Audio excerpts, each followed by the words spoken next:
Breaking news, dark days for Stardust Racers, Launch Bay no longer launching, and a Zootopia musical in the works? This and many other news stories in this month's News Roundup.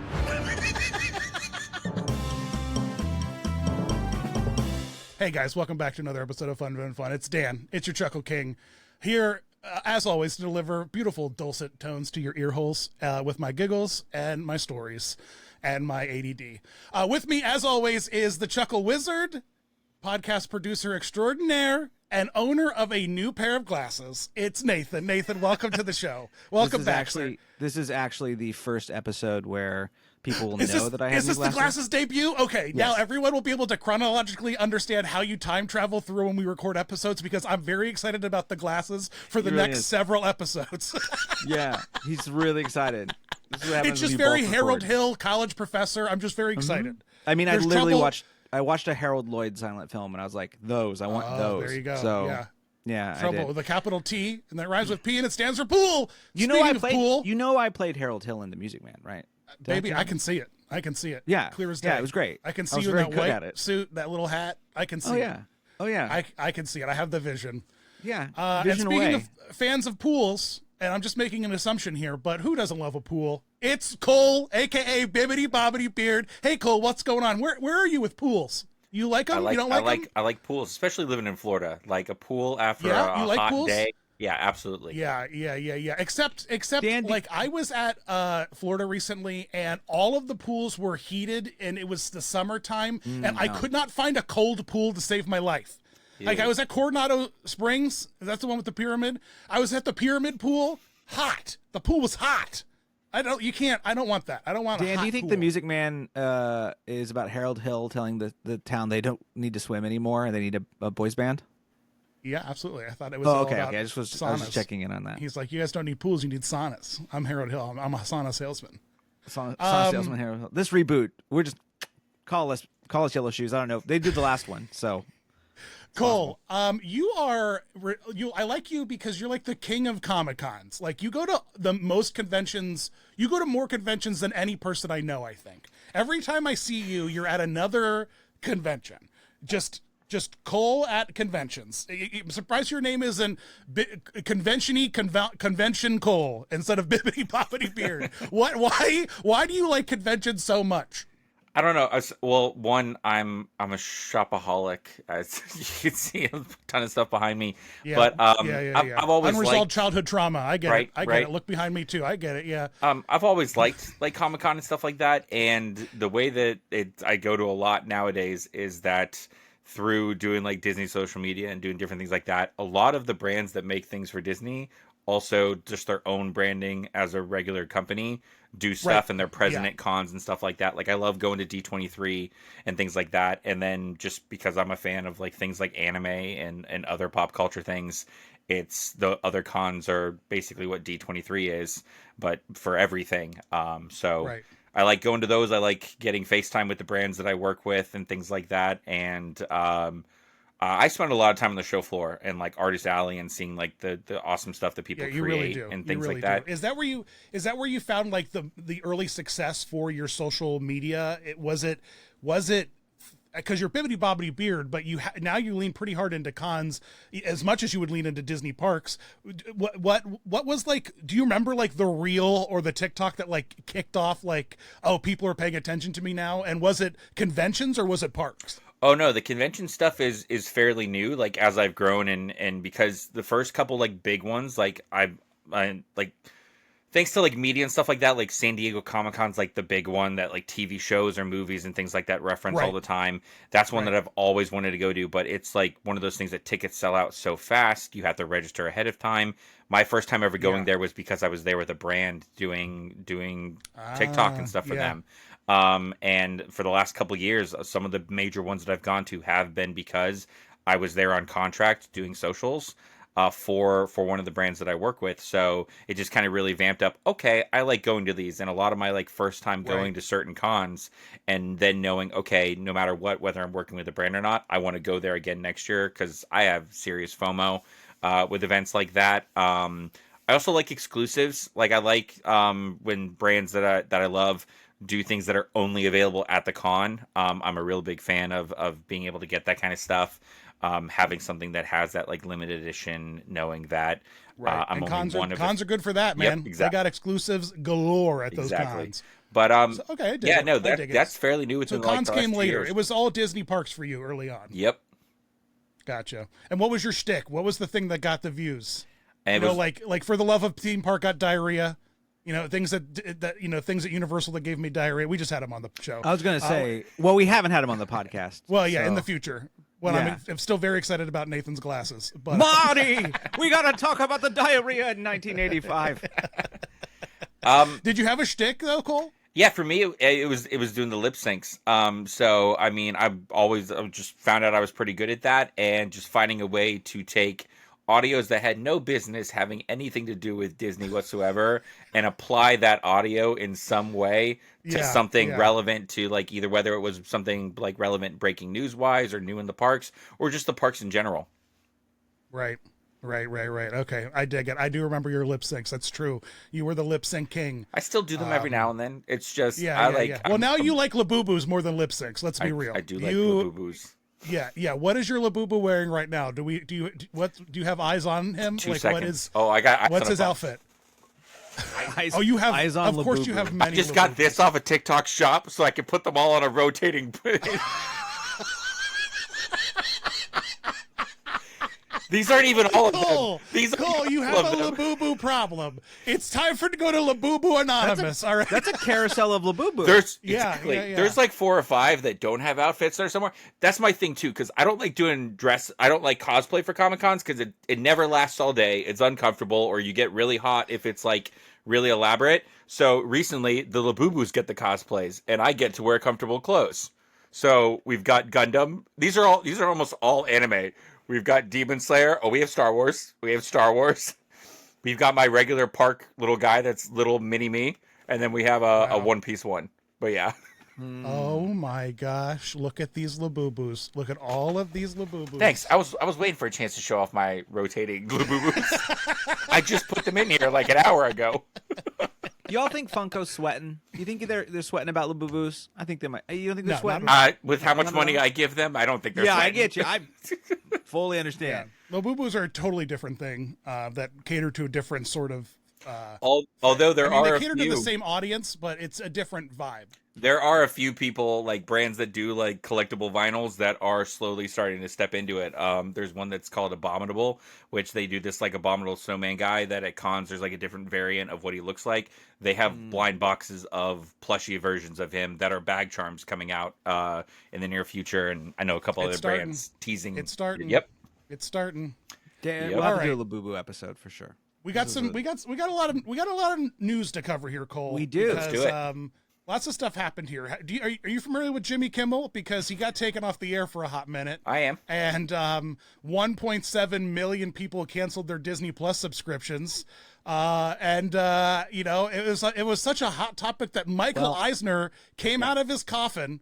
You know, he's on his home dirt. You know, we all know that. They opened up his coffin. He was laying there in beautiful Orlando soil, and he rose, and he's like, Disney, what are you doing? I made the BoJack Horseman. I'll be real though, guys. I still have my Disney Plus subscription. I didn't cancel it. I was in the middle of watching Alien Earth. I wasn't gonna cancel that. Same. I mean, I'm behind. Don't. we won't spoil. No spoilers. No spoilers. Yeah. Dan, I as was you can watching see- Project Runway. I wasn't canceling my Disney Plus subscription. Dan, as you can see, everything is quiet now here at Jimmy Kimmel Live. Oh my God, are you on there? location. I am. Are you on on location live here. with Jimmy Kimmel? Well, I'm not Oh, on my live. goodness. I'm just outside. Across the street there are several fake Mickey Mouses and Signing autographs for $1. Yeah, smoking, doing their thing, but it's Yeah. all quiet. As you can see, it's not a surprise that this became a cultural moment, a thing that the government would be a part of, because as you can see, Jimmy Kimmel Live is also a governmental institution with all these columns.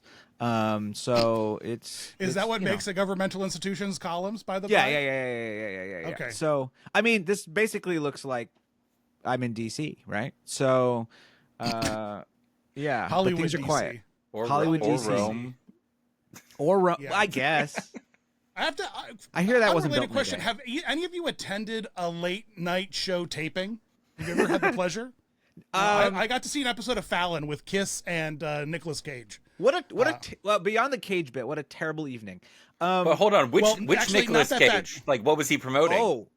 This is this is late stage Nicolas Cage. I mean, he was wild. He brought out like a sculpture that Jim Carrey made of him, and that was the focus of the conversation. And then we didn't get subjected to Kiss because they had them in a third party location full of Kiss fans who they did not want in the theater, the Jimmy Fallon Theater, and so the Kiss performed off location. So I kind of got like a half show. I mean, which is fine, whatever. But still, you always cool. get a half Still show cool. if you're at Jimmy Fallon. So it's Right, barely right, a show. right. Not that I am standing up for Kimmel, who's a paragon of meh. But yeah, I love his Aunt Chippy bits, man. My kids and I watch him pranking Aunt Chippy nonstop. Oh my gosh, it's one of our favorite things ever. You know? I went to a taping.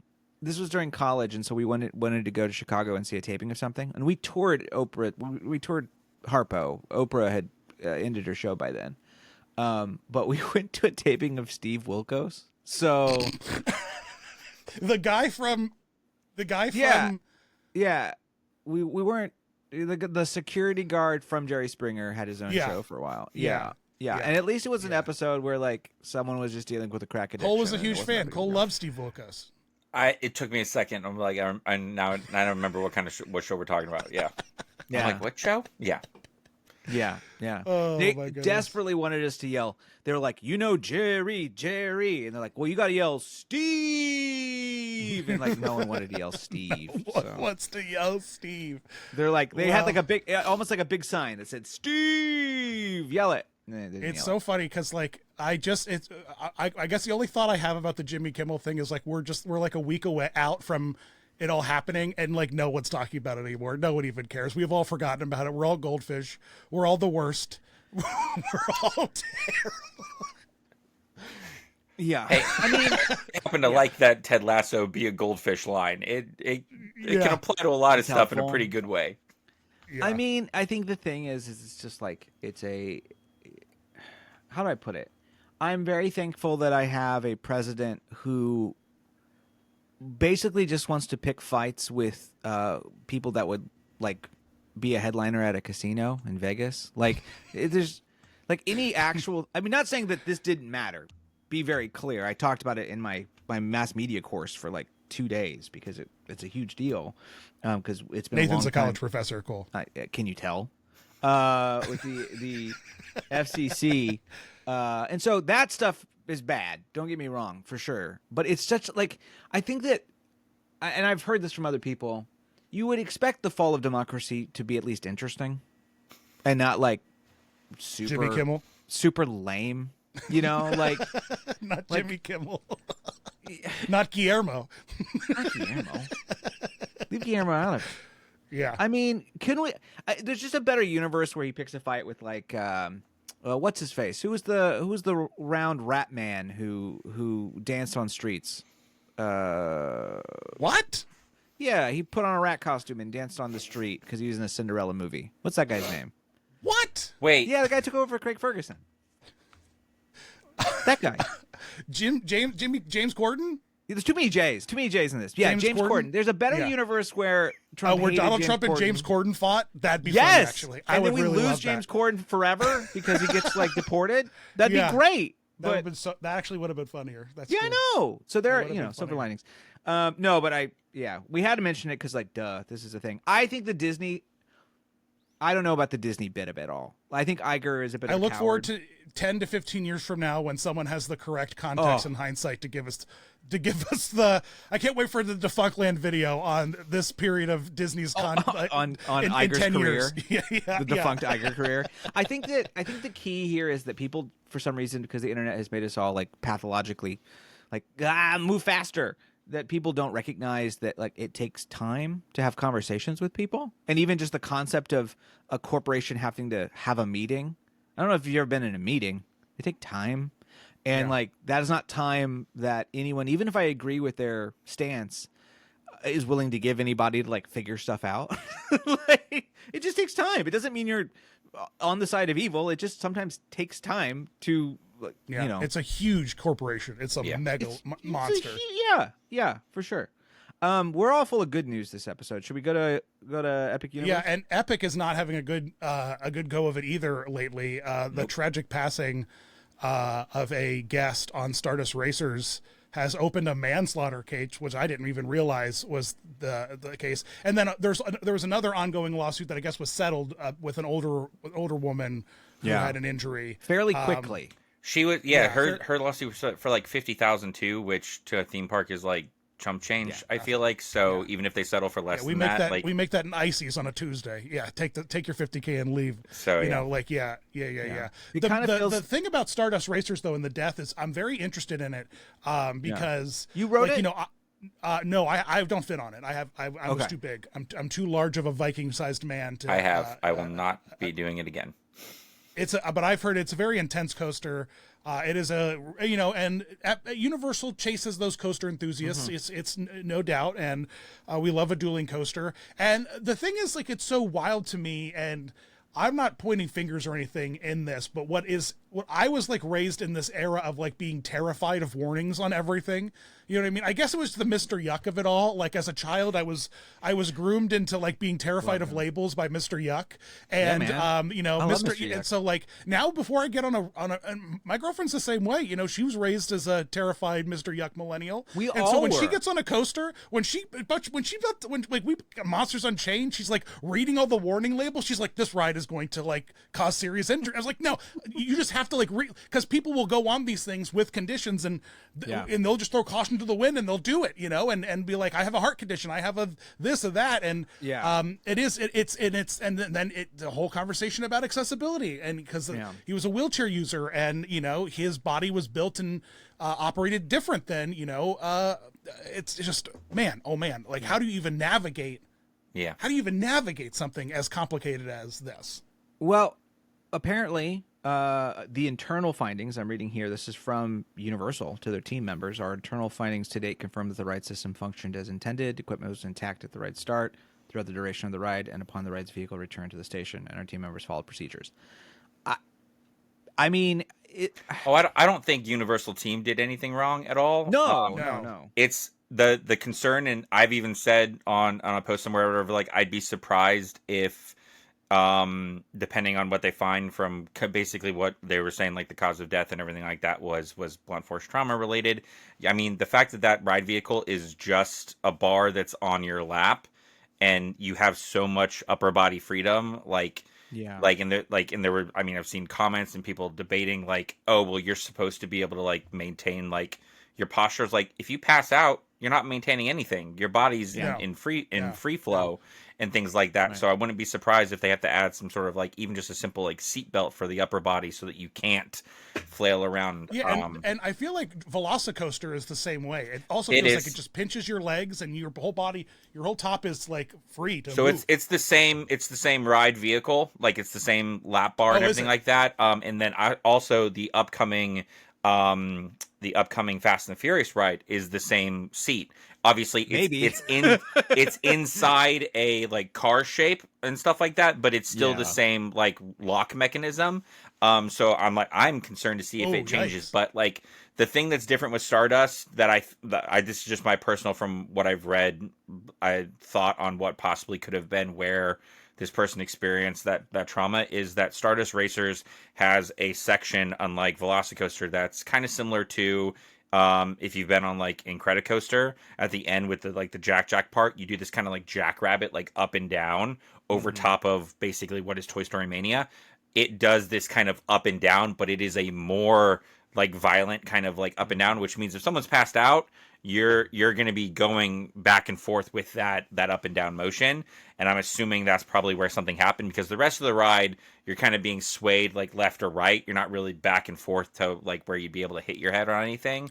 So I'm intrigued to see. At the very least, this feels like it feels like a Tron type like back seat, like modified back seats to the coaster or something, so that people with limited mobility and like safety harnesses, because it definitely is like a combination of many things that went into this man's tragic passing. And fortunately, it's wild. I'm curious from kind of, it's sort of morbid, but like I'm curious, is this the first death at Epic Universe? It's one I can think of. I think it is, but I might be missing. I think it is. Although with most theme parks, they don't like to pronounce anything inside the park, so a lot of stuff. There might be other things that happened in the park, but got noted as elsewhere. So unless it had like a public witnessing of it, which is a whole other aspect of this too, with people that were around like trying to live stream or make videos, that kind of I think blew the story up more than other instances that have potentially happened in the parks. Yeah, it's crazy. Well, we'll see what happens. Tragic. R.I.P. It's wild. It's never fun when theme parks lose the illusion of safety, and it is an illusion. Fantasy. It's an illusion. Oh yeah. It just like the TSA. It's all theater. So I mean, like it's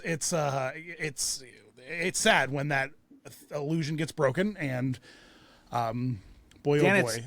You said TSA, and you are correct, but my brain, because it's broken completely, heard TTA, and I was like, "What's the Tomorrowland Transit Authority not telling me? What Tons of do I secrets. not know? Yeah, what is tons this of metro secrets. system?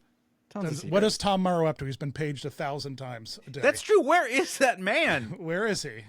He's at Food and Wine Festival. He's Nate's. He's enjoying the Epcot Festival. That's where Nate is. That's a paging Mr. Morrow joke.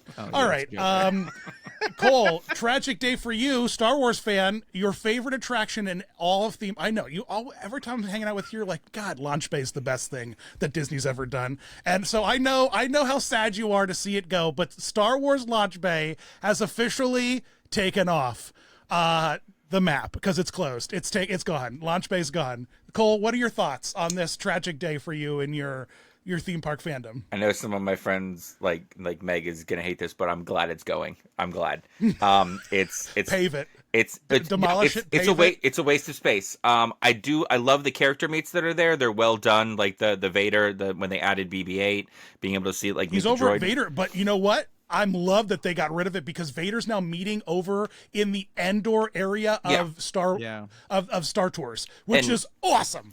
And again, so that was the only thing that was ever appealing to me about Launch Bay was when you could do the character meets there. But I also, the minute like Galaxy's Edge opened, I'm one of those people that I feel like Disney should decide what characters go in what park, and there should be a logical decision to that. And then that's where you find that franchise. That's where you find it. I don't like it when there's like overlap of like, the journey, the Moana section is over in Epcot, but then once upon a time you could meet Moana in Animal Kingdom. I'm like, decide where a franchise is going to go, and that's where it lives. So yeah, but where are you with Mickey? What, Mickey's allowed to just go wave his rat tail wherever he wants? Mickey's not not the movies. He's not IP that like is one thing. He's a franchise. I mean, he's a franchise. When I'm saying franchise, I'm talking like the individual I see what you're saying. I'm saying so like Mickey's the Bible, and you're talking about the individual books. I mean, Mickey and friends they're just Disney. They can show up anywhere, but because they show up in costume and stuff like that, so they theme themselves to where they are. You can't throw Moana into a Rey costume and say it's the same thing. Like it's just like you're not going to do that. You do that with Mickey. Though I would love a Moana just for Tomorrowland. Let's get crazy. There's a cosplay. Well, you would love Lorcana. You would love to play Lorcana because that's exactly what that game is. It's that's like, all Lorcana what if Winnie the Pooh was Doctor Strange? It's stuff like that, man. So. Yeah, Cole, see, you big on Lorcana? Here's Anna as the knight. Right. I got Lorcana on hand. Cole loves Lorcana. Labubu's to my left, Lorcana to my right. Oh, I love anything that starts with an L. Cole's gooning it. You know what I mean? Yeah, he's Labubu, Lorcana. He's stop using that verb, my God.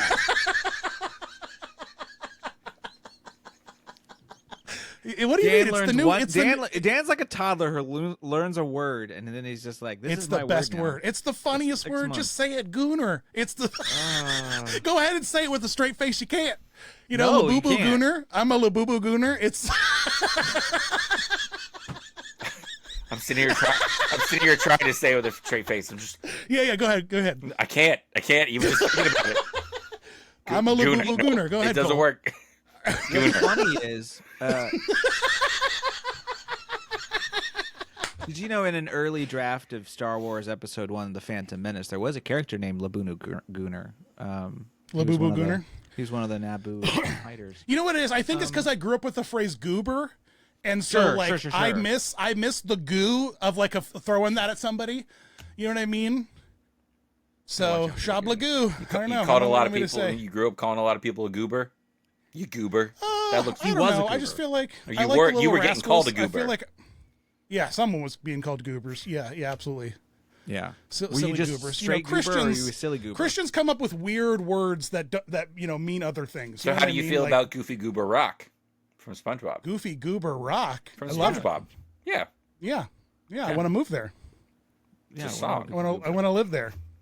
Speaking of living there, a new settlement for Disneyland on wage theft. A different kind of settlement than like the Old West kind of settlements, but this is a lawsuit settlement. Disneyland wage theft settlement approved.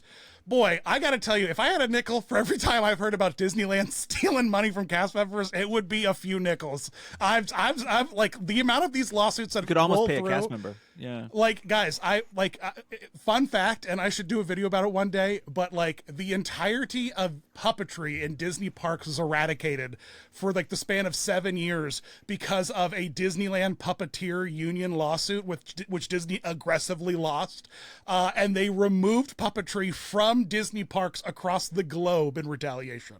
It is absolutely unhinged what goes on at Disneyland. It's like no man's land sometimes, man. I mean, the true legacy of Walt Disney is not Disneyland. It's hating unions. No comment from Cole. My guy's like, I got Lorcana to buy. I gotta be careful. Walt Disney's dead. He's fine. Yeah, he's okay. Well, that would be a funny Lorcana card. Walt Disney with a special skill called union busting. Union busting.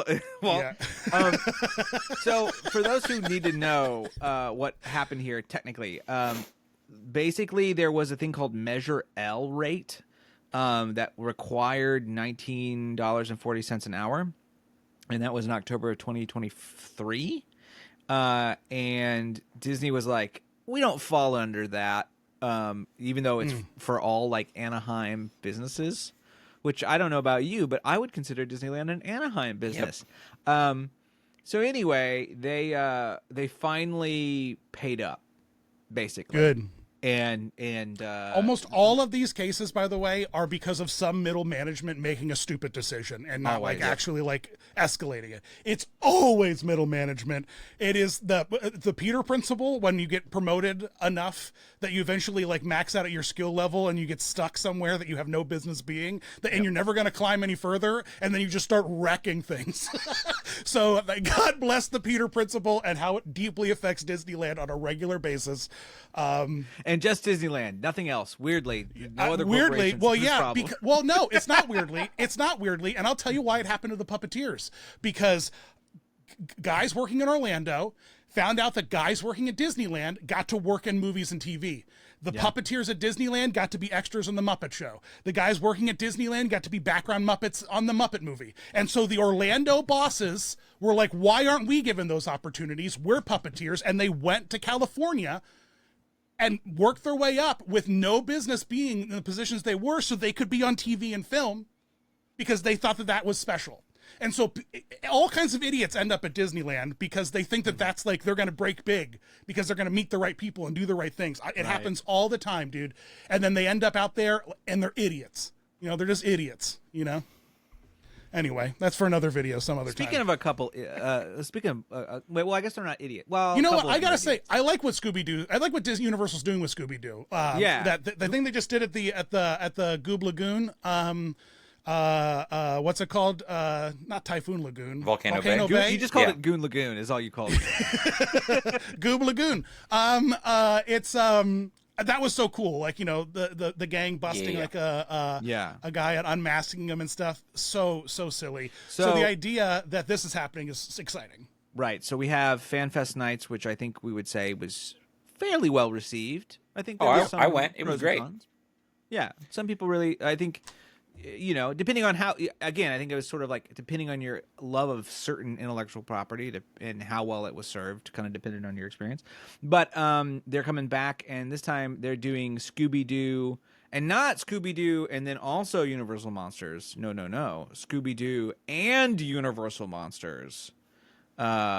Which I don't know. I don't know what it's going to be. I hope it culminates in them trying to unmask Frankenstein and his face doesn't rip off Right. and he chases them away. Right. That would be very funny. Like, I mean, it's that kind of thing where they catch a monster and then all the other monsters descend upon them. You know, like I love this. You know what?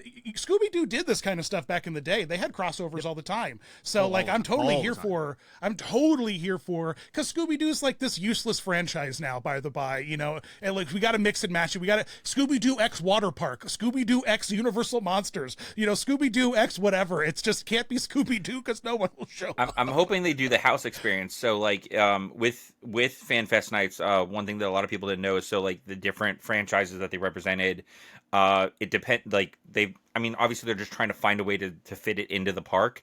So like they did a few animes, like one of them was like One Piece and it was just character meet and greets and food. Another one was Jujutsu Kaisen, which actually the Kung Fu Panda like 3D theater experience got like a show, and there was a 3D experience for Jujutsu Kaisen.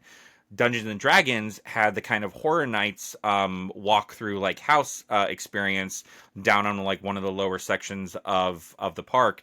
I'm hoping that's what Scooby-Doo takes over, where it's that experience because it was an interactive experience where they had characters interacting with the group. You were helping them find things in each room and ultimately going through this kind of almost like D&D experience.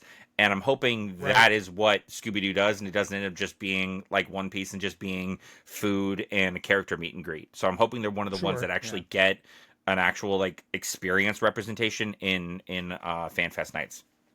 I think Scooby-Doo is the property that people forget is like one of the Warner Brother Universal staples of Universal theme parks and Warner Brothers working together. I think everyone thinks Harry Potter first and foremost, as they should, but Scooby-Doo is definitely a part of that. What was funny was they have full creative control over Scooby-Doo, unlike Harry Potter. Yeah, You know what I mean? 100, yeah. Exactly. There's no actors leaving the Harry Potter franchise due to its authors' opinions on on queer space. So. Yeah, no. The guy, I'm not playing Scooby-Doo anymore. I couldn't remember. Protect the dolls, Rolf. I couldn't remember who owned Scooby-Doo, so I Googled it, and you know, fair enough. AI overview: Shaggy Rogers owns Scooby-Doo. That's fair enough. That's absolutely true. But yeah, it's interesting. It's interesting to see them sort of do these mashups, and I you know, who doesn't love? I love Scooby-Doo. It's weird. It is like a Scooby-Doo is like this. It's like a plot device of a thing more than it is like we're not in love. I mean, some people love Shaggy or whatever, but like we don't love like Scooby-Doo is just a way of like spookatizing in a fun way something, right? Because I mean, it's just enjoyable. Like it's been rebooted so many times, and I've never been like, oh, I dislike this Scooby-Doo. Like it's all it's presented in a different animation format or something like that, but it's always the same kind of simplest, like simple, lovable content series. And stuff like that. That sucked. What? That was terrible. Does anyone even remember that Velma series that Minnie Kaling did for like one season? No. It was supposed to be an adult show. And I thought you said like, the film series for a second. I was about to be like, hold on. film series. Some of those the movies are pretty good. A+ on those movies. A+ on those movies. Matthew Lillard got an entire like paycheck for life for doing those movies. So Seriously. So we'll see what happens there. I'm excited. I'm excited to see what comes out of that. Hey, Dan, are you excited about this next bet? Yeah, the Muppet Show's coming back. They have taped us a pilot for Disney Plus with Sabrina Carpenter, with some people behind it like Seth Rogen producing, and so I'm interested to see what this does and what this means for the Muppet brand. Cole, you hyped on Muppet Show coming back? You like Sabrina Carpenter? I'm neutral on both fronts. I've never been this deep of a Labubu enthusiast, and you don't think the Muppets paved the way for your Labubus? You don't think that the Muppets? The Muppets. Okay, I'll give you a point there. That's fair. I've never been a Muppets guy. I will go watch the show when it was in Hollywood, and I enjoyed it, Sure, no, but I it's get not like I had to go watch it. And then Sabrina Not big on Carpenter, Sabrina Carpenter either. I know her music. I liked her on Girl Meets World, and that's that. I know her music, says the ancient man sitting in his room of anime. You want to get more? You want to get more ancient? I'm over here going. I know her Dunkin' special drink. That's all I know, really. I couldn't. Oh I my don't even know God. there was a Sabrina Dunkin' Carpenter drink. song. Couldn't name you Yeah, a Sabrina Carpenter she has a song. song called Espresso. Of course she's going to get a Dunkin' drink. Oh, It was the great war of who was going to get her first. Joffrey's, Starbucks, or Dunkin'. See, Yeah, Joffrey's if- was really. I like the music, but like the people that like I don't. I'm also when it comes to But music. you don't like the people who listen to the No. music? Okay, we get No, it. Cole. but the We people get that like it. dissect stuff and like dissect the meaning of lyrics and everything like that, I was Yeah. like, hey, I just like if something sounds good. It doesn't care what genre it is. Yeah. If someone turns something on and I like how it sounds, I'm like, all right, I like this. Who is this? So what genre Yeah. is Cole's genre? My genre just likes is the- literally anything. Death metal? No, you should. Swedish like the rock? beat. I literally have. Eurovision? No. So my Spotify is everything from anime music to fall asleep to oh, actually, you know what? If I had to pick anything right now, I'm a massive Alex Warren fan. If I have to pick something, I love his music and stuff like that. Who's Alex Warren? Yeah, he's a former Hype House guy. You know that show they did about Hype House? It's insane. No. It sounds insane. It sounds totally insane. He was like one of the goofy guys on Hype House, and the only one that went, you know what? This is weird. I didn't know the Hype House to #1 chart topper was Go look it up. This dude, he like turned his life around after Hype House and went like forget all that nonsense and everything like that. And yeah, no, he makes really good music. My gosh. That's cool. Yeah. That's cool. But I mean, I Hype listen House. to anything. I have like literally Cole, it's got to be one of the funniest sentences I've heard in a minute, so I really appreciate that, man. So, seriously, Dan, go look it up. It's a crazy story. Dan, I need your top 3 guests that need to be on new season of Muppet Show. oh, John Mulaney is somebody I'd like to have on the Muppet Show. Without Hey, without a Kermit, doubt. I just want to talk Yeah. to you, Kermit. Hey. Actually, John Mulaney and Nick Kroll as the characters from Oh, Oh, Hello. too much Gil tuna. Faison, I the would Swedish Gil Chef. Faison, yeah. Oh my gosh, absolutely, yeah. Yeah, I would love that. Trixie Mattel, the drag queen, I would like to see on the Muppet Show, or RuPaul. Quite honestly, like I RuPaul. need that sort of energy on there. And then Jack Black, because Jack Black and the Muppets are just where it's at for me. Like it's just Tenacious D with the Muppets is something that I desperately need. So Yeah, that's Yeah. good. I'd watch Cole, that. thoughts? What would get you in if there was a special guest that you were like, oh, The- they're on it, I have to watch it. The Jack Black Tenacious D. That would be great. Oh. That would be yeah. great. What if a Labubu hosted the Muppet Show? That'd probably be terrifying. Just the concept of what- a boo-boo. No. Just they make a Muppet Labubu and it's I just know a guest that'd star. probably be terrifying. That would be kind of hilarious. It'd be almost as weird as Scrub Daddy hosted the Muppet Show. So I guess. Who would I want? This is a great thought. You kind of killed it with John Mulaney. John Mulaney's way up there. Mm-hmm. Maybe like I want Daniel Day-Lewis.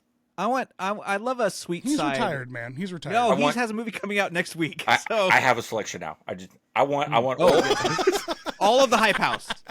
All of Hype No, House. no, absolutely not. No, I want current Harrison Ford. Old man Harrison Ford is the Yeah. funniest thing when he's at like Yeah. interviews or things like that. And like I don't know if you've watched Shrinking, the show he does with Yeah. Siegel could 100% convince Harrison Ford to Right. go on the Muppet. I just think he's hilarious. Like anytime someone asks him a question, like when he does do like panels or interviews, the guy's like unhinged in like but in a lovable way. I think he'd be hilarious Yeah. with Muppets. That's a great. I like the idea. I like the idea that Harrison Ford is the only human being that doesn't know what the Muppets are. Like, still, Probably. like 100% would believe He it. knows. I want Mark Hamill to He return. knows. I want Mark Hamill to return. Okay. One of the best episodes of the original series. And let's go with Candace Bergen. You want to go Candace Bergen? That's where you want to go.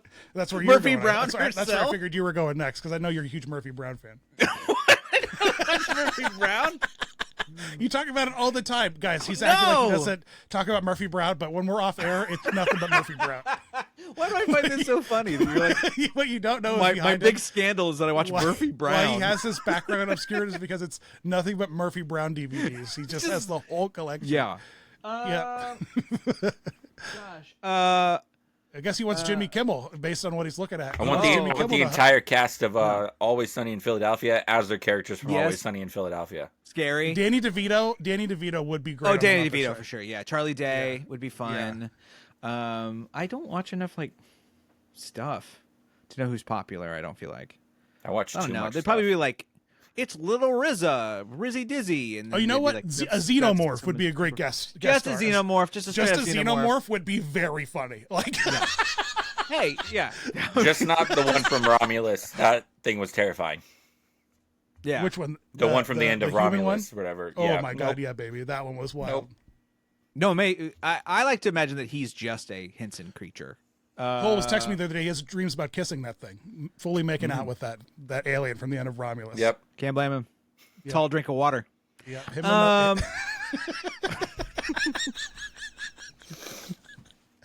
and hey, of a tall drink of water. Mandalorian and Grogu has a trailer and a poster, which I have observed neither of.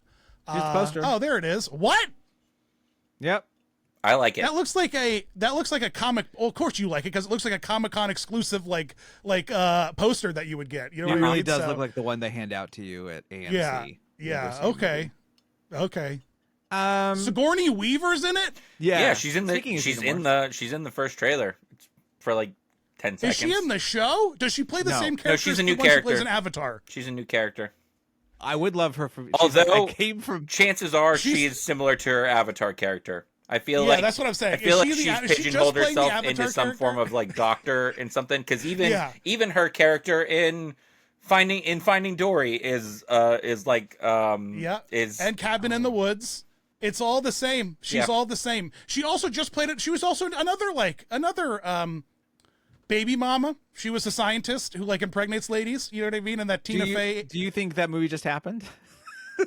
You're Didn't like, it? you A know, couple that years movie ago. that just came out. Fresh, Baby Mama. fresh out, baby mama, fresh out. I don't Yeah. know what you're talking about.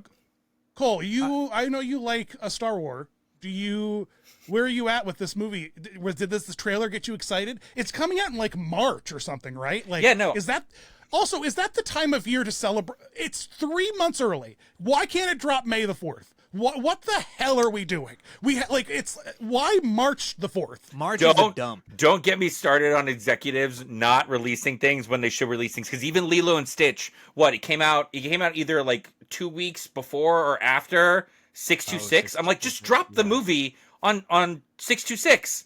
Like, what are you Right. doing? Like, these are simple things within the franchise that would be great. Right. And I mean, I understand, like, when it comes to movies, like, you're competing with the box office, so you never want to, you want to try to avoid dropping your thing the same weekend as, like, something else that's major that's coming out. But, I mean, Disney's drop schedule is typically, like, March, then in the summer, and then sometime in the fall, and stuff like that before...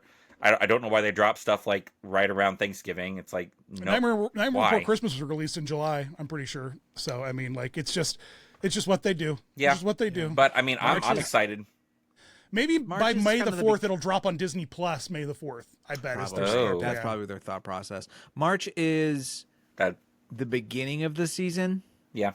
I guess. Yeah. But it is Well, Oscar it's- season. Yeah, this Oscar bait for No, sure. Mandalorian and Grogu. it's oddly close to dump season. Baby is what Grogu's I'm winning saying. an Oscar Well, for best supporting don't- actor this I- year. I best hate when supporting no Grogu. doubt. I personally hate when Disney releases something in March because like it's a hit or miss. Because like it's like the start of the year. It's before like everyone's just kind of settled in. Like there's no Everyone major. has March Madness. No one's But watching movies. There's no major like holiday where like, people are like traveling. Like people are traveling before. Like you do all your stuff at the beginning of the year, either from like the holidays at the end of the year, start of the year with a couple like bank holidays and things like that. But then it's right before schools and bank stuff. holidays. Well, holidays that like big on bank everyone holidays, observes. bro? Oh, okay. Like a bank. Yeah, 'cause, I like- want to know what Disney's film schedule is. Not I just everyone haven't heard observes anyone- every I holiday. just haven't heard anyone casually use the phrase bank holidays in a story they're telling. Yeah, and bank holidays. I'm a corporate recruiter, so these are phrases I use. Yeah. Okay. Actually, now that makes a ton of sense. Yeah. Yeah, Why you yeah. live in the bank holiday world. Yeah. When people are trying to ask man. them what kind of vacation days or holidays they get. So yeah. What's But their December release this year? December this year is. Oh no. Oh, Ash and Fire. So that totally makes sense. Avatar. Yeah, Yeah. and I was like, there's November got to be is something Zootopia. huge. There's no reason they're dumping this in March if they don't have something worth. Got Tron Ares as the hot September movie. Yep. October movie, right? We're gonna have a whole episode about Tron coming up, people. We're gonna see it. It'll be out on your feeds. Cole, who is the Tron expert in the sphere of theme park in theme park creators? Oh, I wouldn't. I reached out to B Star Cinema because he's like, he's always a good movie. Yeah, geek, but no, I don't know who's obsessed with anyone. Tron. I don't know anyone who's obsessed with Tron, but Brian B-Star would be great to talk to about. Do you know anyone who's obsessed with Jared Leto? Because that's like maybe the next step down. Is there anyone obsessed with Jared I Leto? think that's a couple steps down. Yeah. not in recent I mean, years. other than you, I know you're a huge Jared Leto Oh, fan. absolutely. You loved him as the Joker. Morbius, love Talk Morbius. about it all the time. Yeah, Morbius. He has a whole Labubu carousel of just Jared Leto. Yeah. characters. Just You like can't. yeah. The Jared Leto Labubu is that you got to wait later for those. Yeah, that's his OnlyFans. Mandalorian Grogu. No, it's not. It's not. Don't even put that out there. Don't even put that out there. Here, Labubu. Only Labubus. Anyway, Speaking about a galaxy far, far hold away. on. I have some thoughts about Mandalorian Grogu. Oh, okay. Which is basically that it's not going to work. It's not going to work. This isn't going to work. Cole look, Cole's face says I think no. it will. Look, I don't think it's going to. I think that they have this real high expectation for it making a lot of money. And I think that you are asking an audience that is used to seeing these two characters on Disney Plus, knowing that it will be on Disney Plus. And I don't think that Star Wars has the reach it used to have. Like, I don't. We have diluted this thing so far that and there's the fact that like your main draw to anyone that doesn't know this, like, is into this series, should be some actor, right? So, for example, the Starfighter movie coming out, which I don't really love the director of it, but Ryan Gosling is going to be in a Star Wars movie. And like, maybe you don't love Star Wars, but you're like, I love Ryan Gosling. I love that baby goose. So the main headliner for Mandalorian Grogu is a small green baby Yoda. Yeah. And Pedro Pascal, America's No, daddy. his face is nowhere to be Yeah, seen. no, yeah. All the he takes his helmet off way too many. For a Mandalorian, this guy takes his helmet off a lot in the show. All right, we've seen his face. Okay, we've seen it. Yeah, we didn't see it at all in the trailer, which is shocking, to be honest. So I think it's gonna be a gonna tough be good. sell. I think If I'm wrong, I Cole, would what are you totally hyped believe about So- with this movie? Tell Nathan No, he's wrong. What are we hyped on? I really enjoyed The Mandalorian. I think like things like they did, like I think a score can really make or break like scenes or a show or whatever. The Mandalorian one is great. The way it sounds in the trailer, they've kind of revamped a little bit. Sounds really good.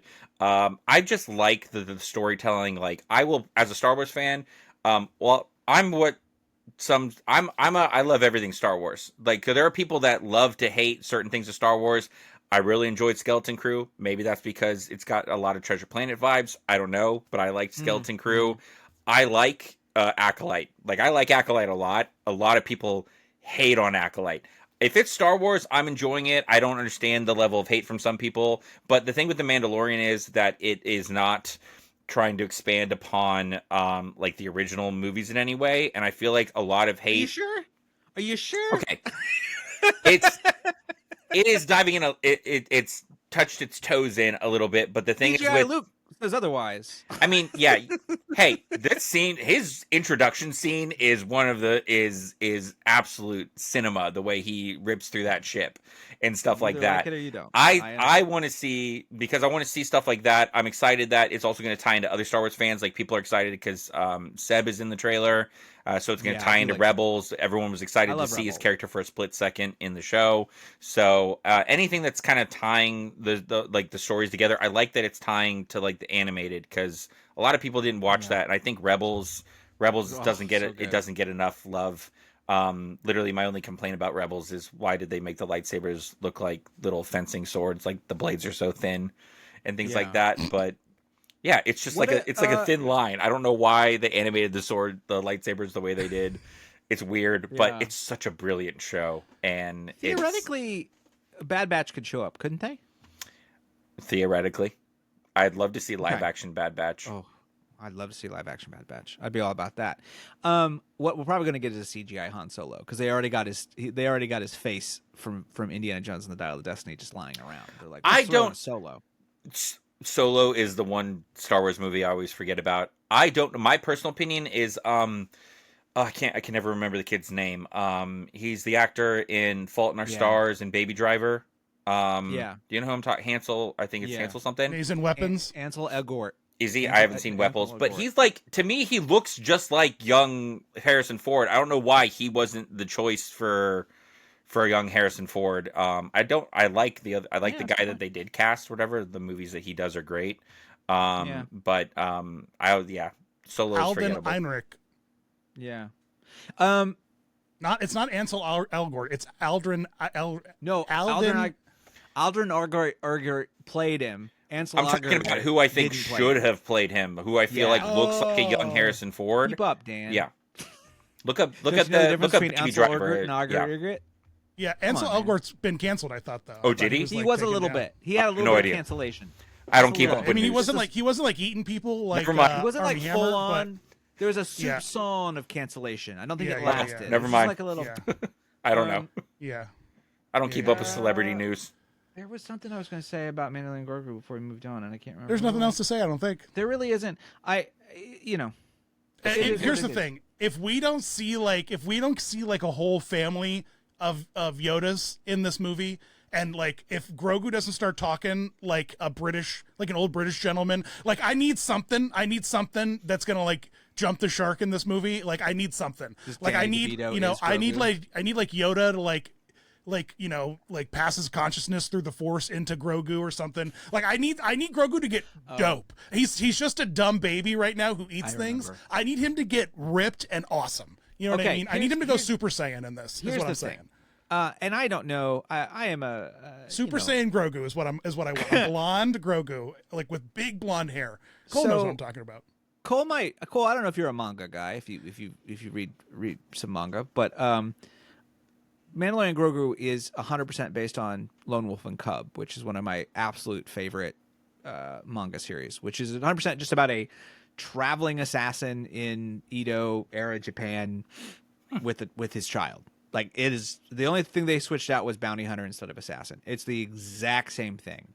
And it was incredible because the first season of the show, I thought, leaned into that. There was just like the manga, like there were these individual sort of isolated stories, and you're kind of learning about their characters and the journey they're going through. Yeah. And I just thought that like since they kind of left that behind and they started kind of getting way too knee deep in lore. And my question is this movie is either going to be a straight up adventure and it's not going to attempt to just be this lore starter, we're going to bring in CGI Luke Moore situation, or it's going to be like full of that, like, hey, everybody you love is going to show up. And I think it'll be much more fun if they just let it be a single story that is quite elaborate. But we'll see what happens. Dan, do you like Super Mario the movie? Were you into the first one? It was all right. Yeah. Our future president, Chris Pratt, did an interesting performance, and I don't know if I would have pegged him as Mario, but we got him. He did okay. He did all right. And now it's gonna be so wild to have a guy who's our president, who was the voice of Garfield and Mario, who was on Parks and Rec.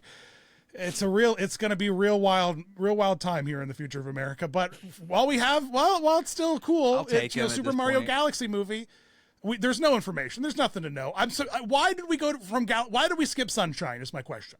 Why did we skip Sunshine? Sunshine is such a vibe. It's Beetlejuice Goes Hawaiian. It's a great sequel. It's a bad game?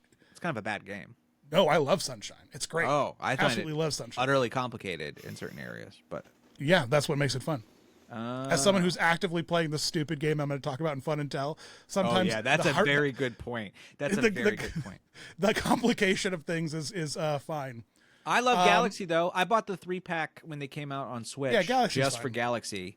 I think it's because they want to expand up, and I, you know what? For me, I'm seeing Galaxy oriented stuff for theme parks now.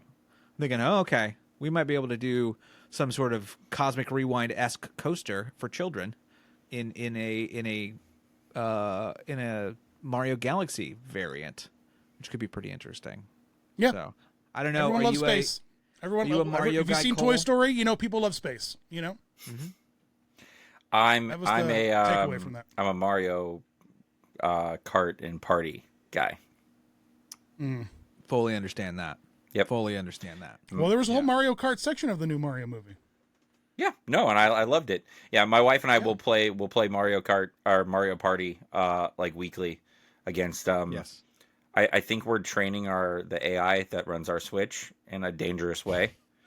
I'm not even kidding. There are certain characters that like, because you have to, when you play Mario Party, it has to be like it's 4, so there's 2 computers when we're playing, and depending on the character, they have developed habits like a Toadette. No, I refuse to play with Toadette. Dude, people have these spooky series on like TikTok and stuff where they're like, my pantry's haunted or whatever. And like, it's a series of like 25, 30 vids about like how like, boxes of cereal move in their pantry. You could build a very bizarre sort of like cryptid, like creepypasta series where my Switch AI is getting stronger. And it's just you getting I'm not even creeped out. I'm not even kidding, because if we put Toadette, I need to see the series, man. if we put Toadette into a game, like, you'd think the computer's objective is to win, so it goes towards the star, it goes for the win. No, like literally, Ruthless, Toadette will go the opposite way from the star to go to a shop to buy an item to screw me or Kaylee over without a single thought. And then Yoshi, unfortunately, Yoshi's is a bag of rocks, because Yoshi just doesn't go to a shop, doesn't go to the star, just does his own little thing and gets beat up by everyone else stealing it. If he does happen to stumble into a star from like a mini game or land on a block that gives him one. I don't know what it is, but the AIs are not going for the win, and some of them are brutally going to sabotage other players, and that's not how it's supposed to be. I can't wait for this series on TikTok. My Switch is trying to kill me. Wow.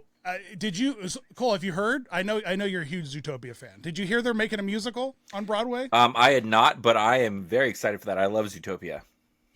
Yeah, everyone loves Zootopia. It has such a great message that people who are different than you are, in fact, savages. They just have to control themselves. But I'm interested to see what this musical is like. I'm interested to see it adapted onto stage. It has a really messed up message, this movie. Oh, no. An absolutely insane message, Zootopia. Is that, sure, people who are different from you are, in fact, savages. They just control themselves around you. Don't worry. You are different than them. You are very different than them. I'm sure the sequel, which is coming out, and is involves reptiles, and it's going to get real complicated. Yeah, who live in their own like marshland area. Yeah. I don't understand. Real Poor weird country. Because isn't in the trailer? Doesn't another, like a fish or something, get eaten by another character? And I'm like, I'm sorry, I thought all animals were sentient. In Zootopia, no, not in Zootopia. Not fish. Not fish. Fish are dumb. Fish are dead. Fish are dumb. Fish and bugs are dumb. Okay. Yeah, and vegetables. Even though vegetables are technically alive, plants are alive, but we eat them. So don't. Now you're getting into like elemental territory. Yeah.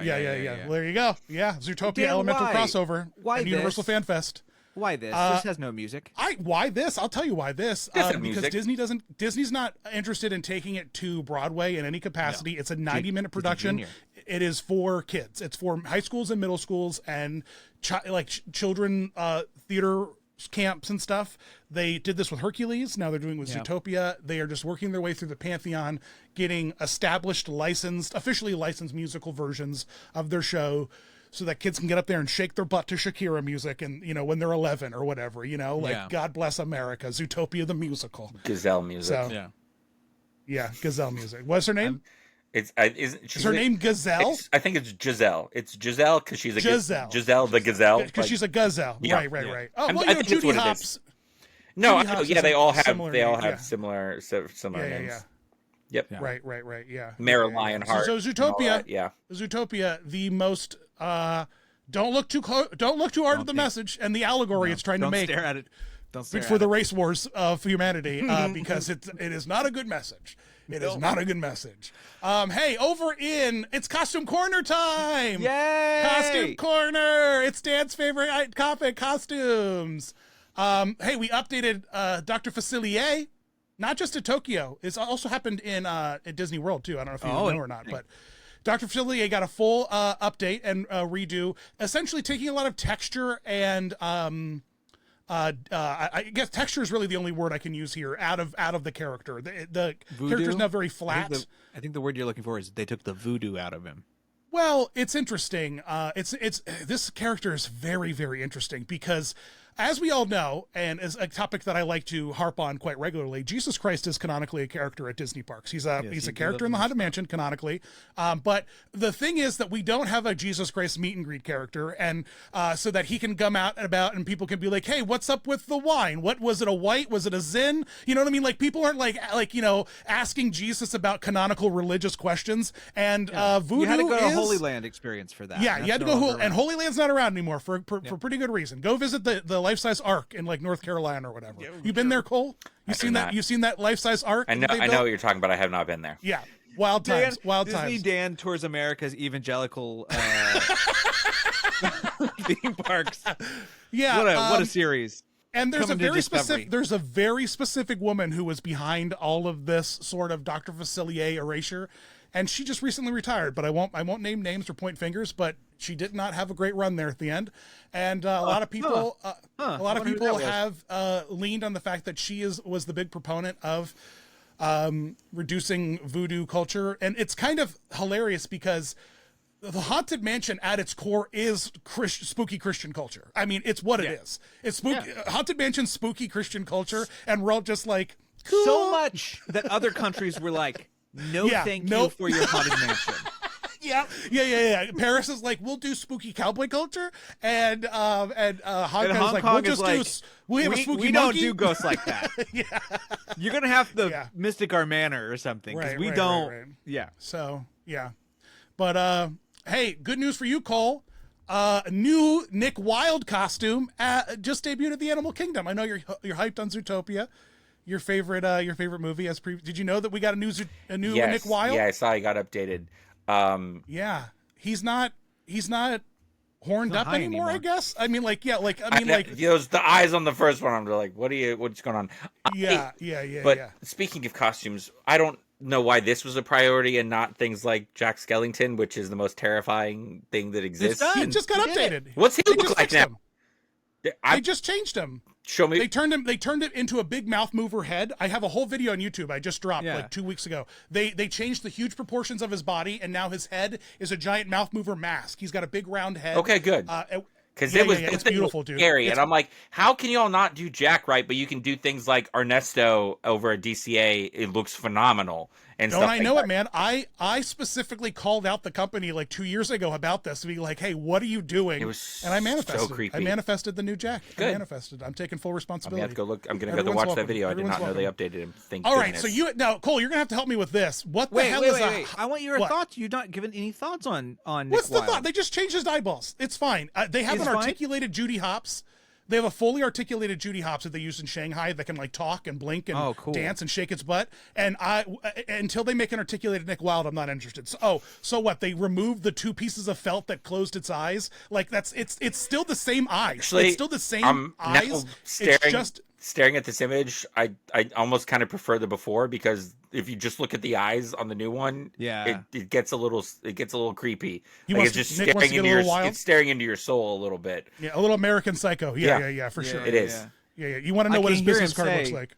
Yeah. He really likes Huey Lewis in the News. That's what I'm getting from this. Oh my God, absolutely.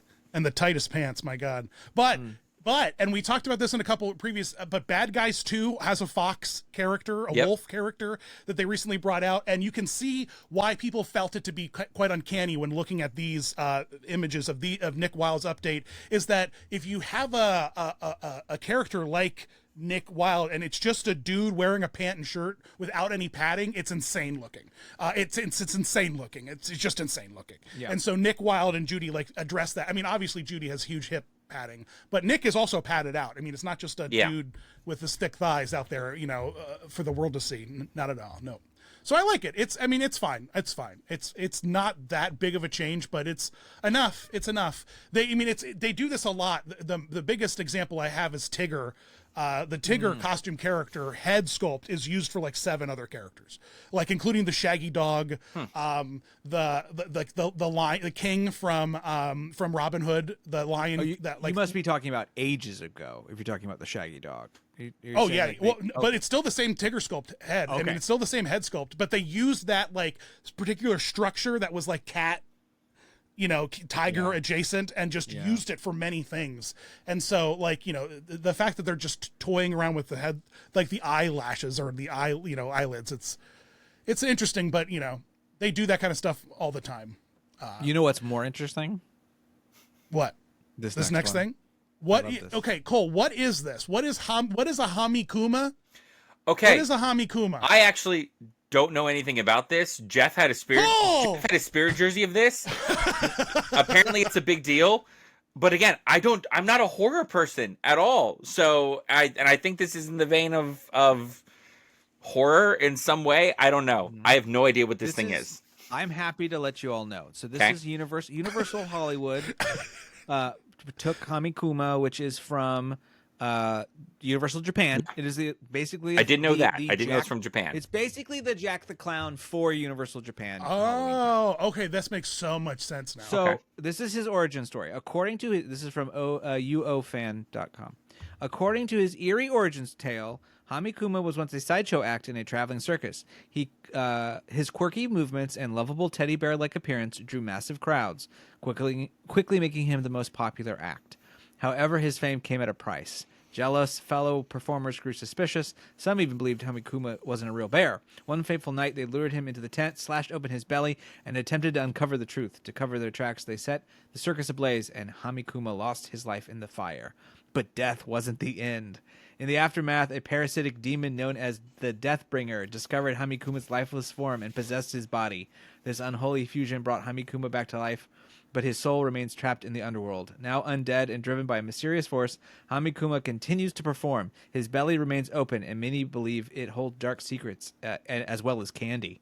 So there you go. That's the story. Whoa, it's like a cute kawaii Freddy Fazbear. I was going to say it's Japanese Five Nights at Freddy. Like they had it. Japanese Five Nights at Freddy. They had to make it. They had to make it cute to be able to sell plushies and things like that. So yeah, they cutified a little bit. And there's a couple of these guys. There's a couple of them. They're different colors. Okay, we've got HamiKuma Soul, which is the physical embodiment of the bear's lost soul. So all of these are from the same bear, but different aspects of their dark psyche. Yeah, we've all played Kingdom Hearts. We get it. We get like, one's the heartless, one's the nobody. Right. Is the white one the soul?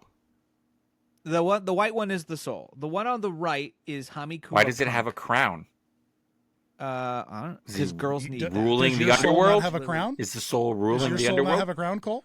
Okay, your soul's definitely going to have a Pluto hat. Okay. So HamiKuma Punk is all about his inner rage.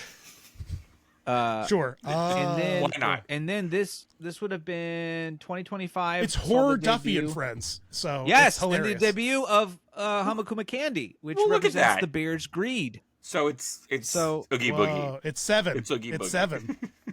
Yeah. Okay, But they I are can all get the behind rage. this. Yeah, me too. I'll do a whole video on HamiKuma. Make me a blind box series of bag charms, and I'm there. Yeah, Cole, sign right up. Well, I think we know that this is going to be popular in America because Universal is just. By the way, he's at the Las Vegas. That's where Jeff got. That's where Jeff got. They have a spirit jersey. You of can it. meet him at the Las Vegas Horror Nights. So yeah. Yep. Yeah. Okay. Cool. So, yeah. How about this guy? So fun details. So do you like his teeth? Are you a big fan of costume characters with teeth? A lot of them have teeth, man. Human teeth, like this. It looks like he's got busted. some bad dentures in. Is kind of what it looks like. Like I like it. Let him kiss me with those bad boys. I want to see what they taste like. See if I can taste the coffee he's been drinking. I feel like he'd be half as menacing without the teeth. So yeah, HamiKuma. Hey Cole, how's all your scuba lessons going? I know you've been actively participating in learning how to scuba dive. Proud of you, buddy. You just got certified. You're doing great. Anyway, our next story. I don't want any of something. Cole's a huge scuba enthusiast. All right, let's get on to our next Disney Springs scuba robbery. Burglar swam to restaurant to steal over $10,000. Cole, where did you get this new hat from again? What Disneyland? What is this? Disneyland. I have never been to the boathouse. And I why do is not your know the beard layout. still wet? I Why have- is your beard still wet? I've What is never- going on? I have never been to the boathouse. I don't know the layout. Ignore the fact Actually, I have I've never that been- used to work there. We're going to ignore that. Oh, convenient. Oh, It was you had it an wasn't the inside boathouse. man. It was the paddle. It was the Nope. paddle, whatever. Paddlefish. The paddlefish. yeah, I haven't not been to the boathouse, paddlefish. Sorry, I've never been to paddlefish. Yeah. Yeah. But he does scuba. So notice how he hasn't scuba. denied being a scuba enthusiast. I don't Notice how scuba. that's the I'm thing. not going to bodies Look how his of- glasses are almost appropriately sized to put in goggles. You know, like scuba goggles. He's got the Basically right are size goggles. glasses for Yeah. it. Yeah. And his headphones look scuba-like. So I We mean, probably should explain the story. So he's wearing a Ducks shirt, who are also scuba enthusiasts. Ducks like to submerge themselves. So, That's true. and he's That's true. is that a diver's watch? That's fascinating. So, Here's watch. is that how? What's the waterproof on that watch, Cole? What's that? 30 feet, just the same depth of Disney Springs Lagoon. Interesting. Booba So, don't come cheap. The booba don't come cheap. So literally what has occurred is he's checking. I've seen if it says it. Water resistant up to 1 Disney Spring. Ah, perfect. that's all I needed. Listen, I don't go in Florida. So- I don't go in Florida bodies of water that are not crystal clear. That is a rule. Yeah, that's a Okay, really great. okay. I wouldn't Unless he's trust wearing this. a wetsuit. He forgot to mention that. So anyway, this restaurant was infiltrated. $10,000. Have we caught the guy yet? No, I don't Cole's still on think the so. loose, so I guess No. not. No. So this gentleman I'm sitting it was right here. like about- well, we don't know if it's a gentleman. That's true. Good point. Right. The The it was around scuba. midnight. The scuba and Steve, if you will. Scuba Steve. It was around midnight, and Scuba Steve literally scubaed his way to what I would assume would be the back end of Paddlefish at Disney Springs, and got up on the deck, took off his scuba gear, held them up. They said that there was no gun that they could see or anything like that. He just said, like, give me your money, and they complied. And then he took the $10,000, put it in his scuba suit, and scubaed his way out, and like left no trail because he Which, scubaed. mind you, it's a landlocked like pond in the middle of Disney Yeah. property. So it's Yo, like, this guy- yo, where I did he guarantee This guy enter? was staying at There, Disney Springs. He was at Saratoga Springs, no doubt. He's a DVC member of Saratoga Springs, no doubt. Like that guy was on the lake. That's the at only quick Saratoga. getaway. That's the only quick getaway. Sure is. Yeah. Except there's cameras everywhere. They're fake. Half of them are fake. First of all, I'm Half of looking them at aren't this. real. You can take if I'm looking at the map as we speak. If you want to really do it, you can go so far. First of all, he could have popped up at Key West. That's Yeah, I'm all saying this guy connected. had a room. He could take Yeah. the Saskalua River. You know what? He could have taken the Saskalua River and gone all the way down to Port Orleans. Also, a total inside job that this guy avoided all the cameras, that knew exactly how to like scale the except back for the of one where he sprays it and is in the most ridiculous looking outfit. Like, I mean, you've seen the photo Yeah, that's of true. what he Yeah, looks yeah, like. yeah. It's- Also, you're saying I can fit goggles over these glasses? Sure, full-size goggles. Did this person wear full-size, like, tinted goggles? No, they wore, like, kids' pool glasses, like, goggles on their face. I'm like, what was going on with this dude? I like that Cole's analysis is the guy doesn't look good enough while doing the robbery. There's better scuba gear he could... Those goggles weren't scuba gear. But Well, he'll buy it telltale now. sign, there was a Mighty Duck Labubu hanging off his oxygen tank. So, I mean, dun, dun, dun. Who could that Who be? could have that have been? A Gundam Labubu was hanging off his oxygen tank? I do have a Mighty Ducks there's only- Labubu. There's only one man on this earth that has a Mighty Ducks and a Gundam Labubu. Well, it's So- not going to take Hercule Poirot to figure out who did this. I'll tell you that. All right. No. Speaking of, you know Speaking what? of stuff Cole's been up to lately, Speaking of Florida things. man, Florida man with luggage full of fake IDs and blank checks arrested for not paying his Disney World hotel bill after robbing paddle boat in scuba gear. Cole, what are you? No, the paddle boat thing. No, Florida man.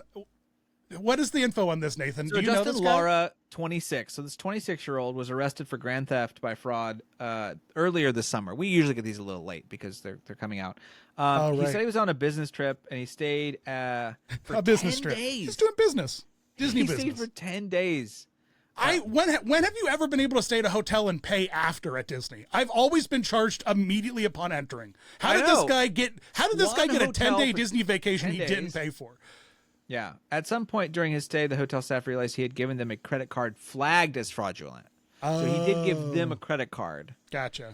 It was a You're company not credit charged card for the whole under the stay name. until you check out, Right. kind of thing. Yeah. Sure. Okay. It was Put a deposit down. Yeah. It was a company card credit to a guy named Brian Smith, who Laura said was his boss. Laura also claimed, you know how you go and stay 10 days at the Swan? Wait, it was a chick? For It was business? a lady? A Laura? No, Justin. Laura was his last name. Justin Laura. Oh, was his name. Laura. I got you. He gave a credit card that didn't have his name on it, saying it was his No. boss's. That's what Yeah. you said? Sure. Yes. Yeah. Okay. He said he was from New York. Cole's and just he was taking in notes. town Give them a credit card and say it's your boss's. Okay. for great. Unreal Fest, a computer game industry conference that took place earlier in June.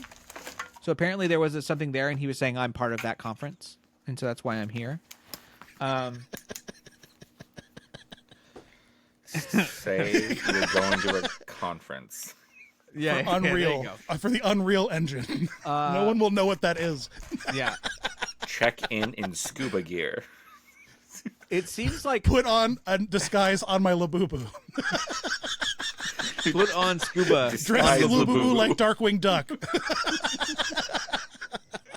Anyway, they said, well, can you give us a number for your boss? And he was like, no.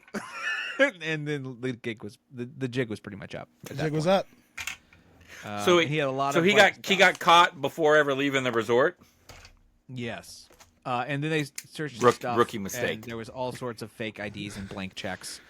Oh my gosh. and What a other time to be suspicious alive, man. Items. Yeah. Yeah, this guy I was mean- fully Jason Bourne. This guy was Jason Bourne in it. He was meth Jason Bourne, but he was still Jason Bourne. But it's And like he that- was just living the life. There was a documentary on it. There's that like one girl that did this basically. It's like, what is it, becoming Anna or something like that on Yeah. Netflix. Oh, yeah. Where she was just like people that she knew or companies just like doing that thing where it's like, oh, this is my boss's card, and then if they're like, oh, there's a problem with it, she'd like talk her way out of it, or like, oh, I'll get it figured out and get back to you today, and then she would just vanish. That was this guy's mistake. He didn't have a good enough rebuttal. Yeah. You should have bailed. Yep. You should have bailed. You should have had a better go bag ready to go. Yeah. Yeah. Maybe not stay at the What Swan. resort was he at? The Swan. Swan. The Swan. That's a Marriott. That's not even a Disney resort. That's a lie. Yeah. That's an absolute lie. My favorite part about staying at the Swan and Dolphin is on days with high winds, the large clam fountains that they have rocking on the corners of the building will get caught in the winds and will soak people like just ready to start their Disney day. Oh, that's hilarious. Leaving the hotel. Yeah. The wind will catch that and like dump a waterfall onto the walkway. And like 1,000 times worse than the camel spit on the carpet ride. So it's hilarious. It's absolutely hilarious. I great. love it. I absolutely love it. Hey, There at the you end of go. every episode, we like to do a little thing called Fun and Tell, talk about something fun we're doing. Cole, of course, obviously is scuba diving and robbing Yep. Paddlefish. fish-themed restaurants in Disney Springs. Watch out, flying fish, you're next. Anything close to the water, nothing safe. I don't. Yeah. Tratio Alforna, keep an eye out. Keep it out. T-Rex, He's on his way. Rainforest Cafe. Little You're right arms. there. Yeah, you're right. Yeah, light the volcano and keep it hot. Keep it up. That's a warning beacon to Gondor. Keep it up. Yeah, it's the only way you're going to keep Cole out from getting down that chimney. So I have been doing something fun that's been absolutely maddening, truly the most maddening thing I've ever done. But at the same time, it's so like chill. It's the weirdest This is thing what to I keep describe. hearing. It's the weirdest thing to describe. I'm playing a game called Baby Steps, created by the guy who made what's it called, Only Up, or Yeah, only up. yeah, Only Up, which is most infamously you play a character who sits in a cauldron with no legs, and he only has a hammer to kind of like maneuver himself around the a 2D scrolling sort of like climbing thing, and you just keep climbing up with a hammer using a lot of momentum and ragdoll physics. This is the similar setup of a game, except the ragdoll physics, you control independently the left and right foot, and then also the you control your character's like weight and motion. So you have to distribute the weight on each foot as you take a step forward individually and move your way through the world, taking baby steps. And it took me hours to learn how to walk in this game. Without exaggeration, 5-6 hours. Now I can walk like a pro. I can navigate the world pretty well, but then they escalate it with platforming challenges, such as like little towers you have to climb. And it bizarrely like enters into sort of like the way I used to play Skyrim or like Breath of the Wild was I was a true maniac. I would try to climb anything I could to try to like bypass an area or to get to some place early. I would be climbing everything I could. And this game really like manifests that in me, because what's fun about the game, unlike previous like ragdoll platformers where you're just trying to climb and get up to the highest height, and if you fall back down to the starting location. In this game, it's kind of fun. When you fail, you unlock new parts of the mountain, new parts of the story. So your climb back up isn't the same as when you fall down. And you unlock different like areas and different like funny cutscenes. Whenever you fail, there's usually a very funny joke at the end of your failure, and then you've opened up a new path to kind of climb. And there are easy paths and hard paths. There's multiple ways up the mountain, and it's ridiculous. It's absolutely insane. It's the most insane game I've ever played, I think. We should note that the first game we were talking about, we had the name wrong. It's Getting Over It. Getting Over It, not only Getting Over It. Yeah, Getting Over It. Yeah. So highly recommend, because it's also a AAA game in that it is beautiful. It's landscape and it's soundscape and it's like use of like lighting and like bokeh and such is just beautiful, and it is this really lovely game. It's just truly lovely game that is, it's like Shadow of Colossus, I think, is maybe a good comparison, because it's just a huge sprawling world that's very empty until it isn't, and then it's very empty again. So highly recommend it. Lots of nudity, lots of donkey dick in the game, so be prepared to see lots of donkey penis, but you can censor it. There's a blur the donkey penis option. Wouldn't literally do it. So but I have the donkey penis enabled, because you don't get a lot of donkey penis these days in AAA No, you gotta games. teach the kids So, right.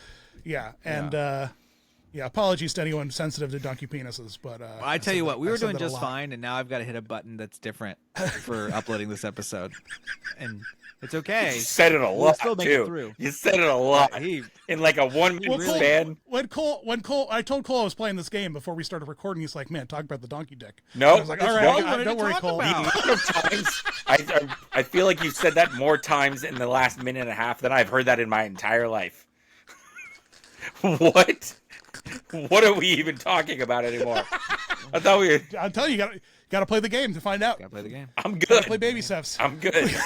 Got to play baby steps to get up on that donkey dick. All right, No. Nathan, what are you doing for fun, buddy? It's a very... I'm dead.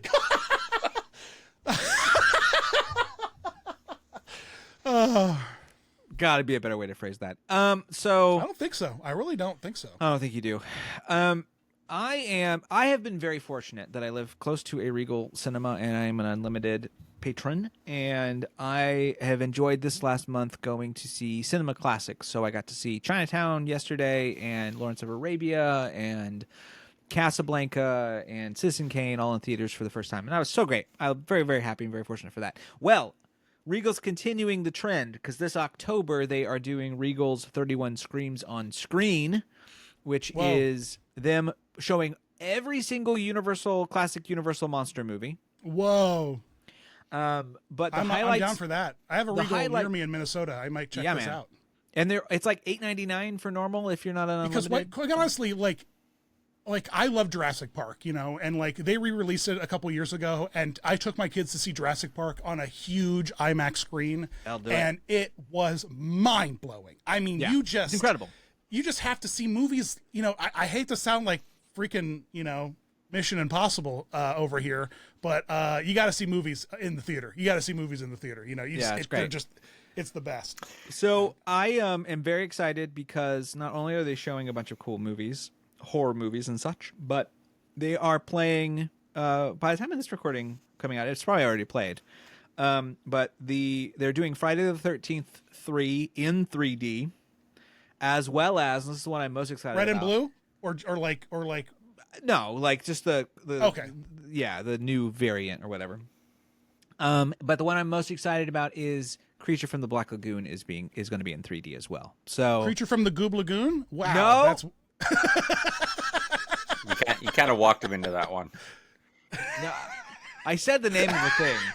I hardly walked him into it. That man rushed towards it. By the way, I've been slowly collecting official Typhoon Lagoon merch that is the goon of Typhoon Lagoon. I have the pin. Mention it. I'm trying to get the tank top. If you're sitting on that tank top in a 2 to 3X, please call me because I would love to be the goon of Typhoon Lagoon.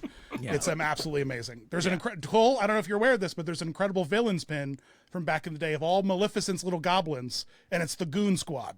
Yeah. It was a Disney Security a limited edition pin. So, I mean, there's some really great goon pins out there for you Disney enthusiasts, all you Disney gooners. So, but Regal 31 screams on screen. Yeah, and that's some cool. classics. Jeepers Creepers going to be one, you think? I'm looking at the list right now. I don't see. I love Jeepers it. What's your Creepers. favorite spooky movie, Cole? Favorite spooky movie? When I don't do spooky. I know you don't do spooky. I like Saw. That's my favorite spooky movie. Okay. Even I don't do spooky. I will say this, and I think it counts if I counts as well, maybe not spooky, maybe it'd be a thriller, but I think it's I remember back when I was in high school, I watched I was staying at a friend's house and we watched Funny Games. Which it plays but it plays entirely on classic horror tropes. There's times when you think something's gonna pop around a corner, but nothing happens. The music intensifies, something's about to happen, nothing happens. Yeah. I'm that whole movie, I'm just on the edge of my seat. That movie. I will never. I watched that thing 20 years ago, and I will never forget it. I will never forget it. It's So crazy. I don't do horror, but we've got- that stuck with me. So I guess that counts. Let's see. Maybe some ones that fall in line. From Dusk Till Dawn will be showing.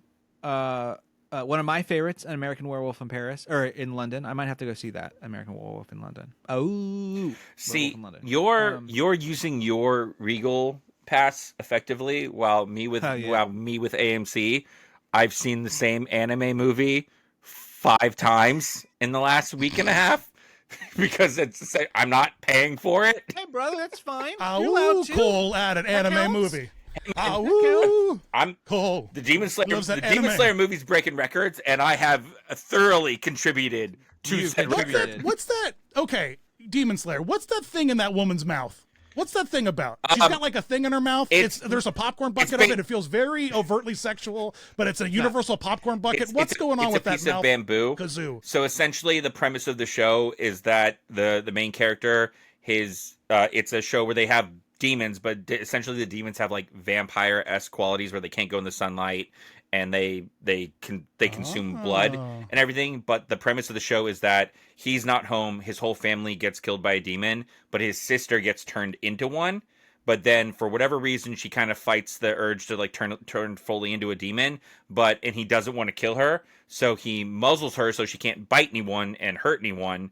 And so that's just a piece of bamboo that's basically as a muzzle. And then the whole premise of the show is him learning to be, he finds out that there are people, that an organization hidden in the shadows that basically eliminate the demons and try to protect people without them even knowing that they exist. But his sister is a demon, but she's not succumbed to wanting to kill people and everything like that. But as a safety precaution, she still has the muzzle because she's around blood. Does she talk? Sign language? How does she communicate? She doesn't speak at all for most of I'm not gonna spoil the show for someone who might want to watch it. Is there any K-pop in this demon hunt? Yeah, any K-pop demon hunters in this? No, but it does. Well, a lot of people widely think that the theme song for it and the music for it is some of the best in anime. It's got a great score for action sequences and stuff like that. It's so interesting. The reason it's a movie, so much anime is about hunting demons. Yeah. It's so funny.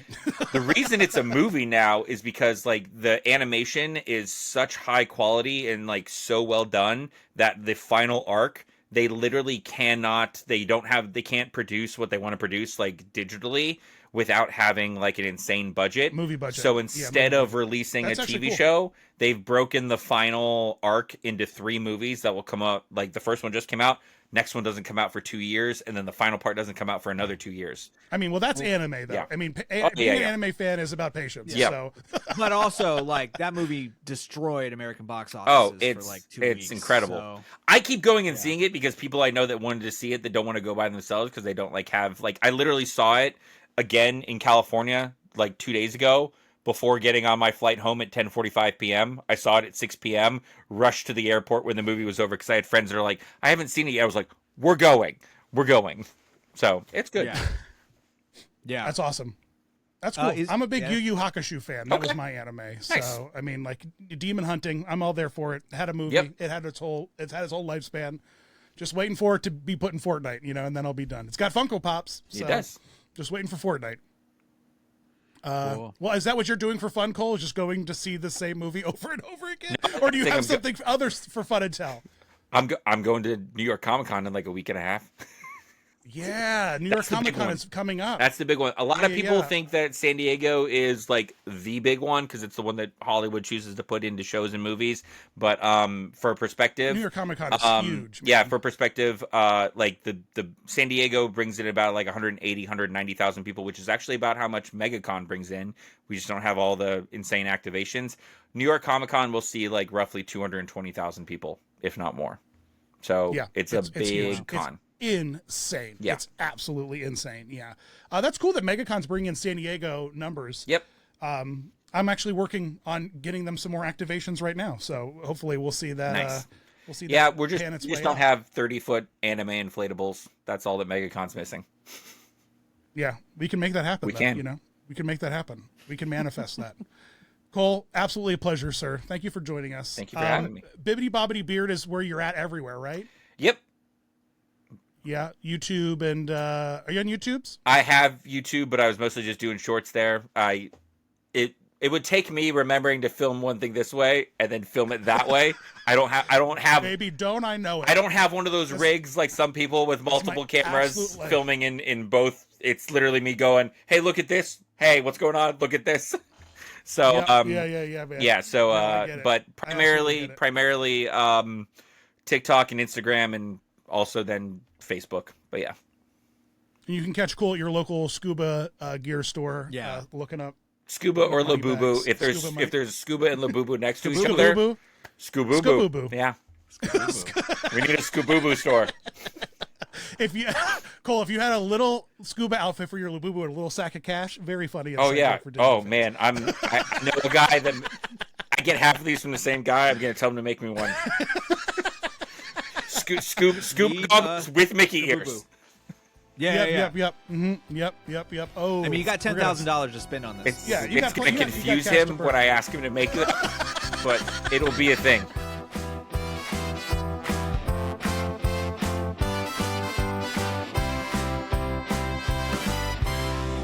This has been a production of 710 Media.